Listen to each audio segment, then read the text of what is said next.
we are reviewing all of chapter 11 that we did today. So there are a couple things I want to touch on. First of that is the definition of probability. So probability is just the likelihood of an event occurring.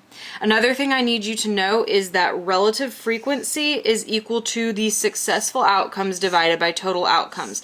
Now remember, successful outcomes are the outcomes that you want to happen. Now, one thing here with valid data is that it has to add together to equal 1, and it cannot contain negatives. We do not want any negatives there, so that's a big no-no. To find the complement, you need to subtract it from 1. So subtract the one you're given by 1. You need to know this formula. So I gave you a couple hints as well. Mutually exclusive means that they share no data, no shared data, whereas not mutually exclusive means that they have overlap.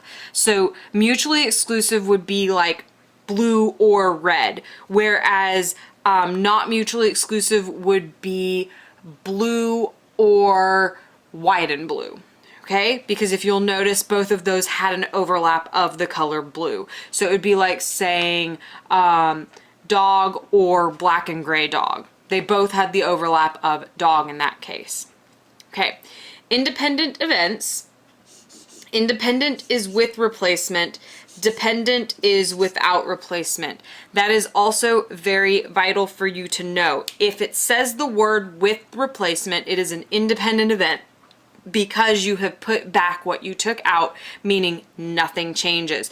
Nothing will change if it is an independent event. So you're going to come up with your two ratios and then multiply them. However, with a dependent event, you have to make sure that your first event is done separate than your second event, and that your second event, you remember you did not replace what you took out. So you have to subtract it from what you were given. If you go back and watch the video I did over that, you can see how I crossed them out. That will help you with those problems. Sometimes writing stuff down or drawing on your paper ends up being a good thing. Sometimes you have to do it, okay? If I am as great at math as you guys say that I am, and I still do it, it means you guys can do it too, okay? I'm gonna leave this little bit up here because this kind of summarizes everything that I have, but I'm gonna read it for you. So I've got two words. I've got or, and I've got the word and. So these are the different compound probability equations. If they're mutually exclusive, you're going to add them together. If they're not mutually exclusive, you're still going to add them together, but you're going to subtract their overlap.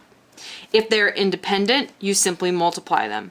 If they are dependent, you multiply them, but you make sure you take out the first event before you find your second event's probability. Okay? So there are those formulas. I'm going to move up here. So I gave you a little hint with joint and marginal frequencies. So joint and marginal. Joint frequencies are inside the box, so inside that center box, whereas marginals are just simply the one line of data, and it's found in the margins. So joint is where you connect the two lines of data. So if I were to draw the box with the margins here, where this is your grand total, these are the margins, this is the joint, okay? Now, relative frequency is always going to give you a percent of a probability. It is the joint frequency divided by the grand total.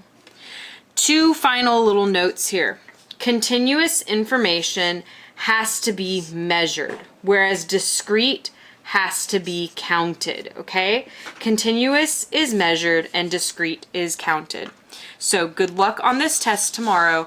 And here is the chart to kind of finish off so that you can kind of look at it. But good luck on this test tomorrow. Study. If you have any questions, send me an email or comment on here. I'm available. Just let me know.